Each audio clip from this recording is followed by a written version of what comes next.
Heartache across large parts of southeastern United States as residents face the daunting task on the weekend of cleaning up from the deadly Hurricane Helene.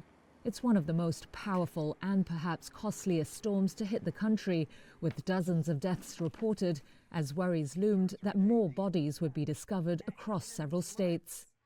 In the small Florida coastal town of Horseshoe Beach, Charlene Huggins was left in tears as she checked out what's left of her family home.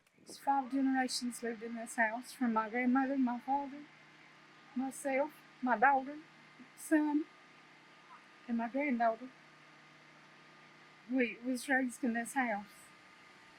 There's a lot of memories here. It breaks your heart. It just devastates you. Damage estimates from Helene range from $95 to $110 billion, making it potentially one of the most expensive storms in modern U.S. history, according to the chief meteorologist of the forecasting firm AccuWeather.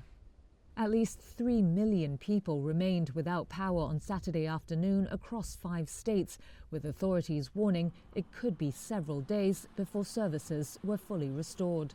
Helene was downgraded late Friday to a post-tropical cyclone, but the storm's remnants continue to produce heavy rains, sparking massive flooding and threatening to cause dam failures that could swallow entire towns.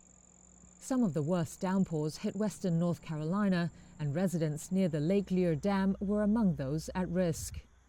George Carter described what it was like when the hurricane hit. Power went out.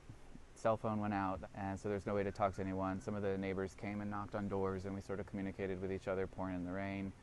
I walked across the street to go check on a house that is a friend of mine's, and the water was at least 10 feet up from where it should be. On Saturday, President Joe Biden called the storm's devastation overwhelming. According to the White House, Biden directed emergency officials to focus on speeding up support to storm survivors and send additional search and rescue teams to North Carolina.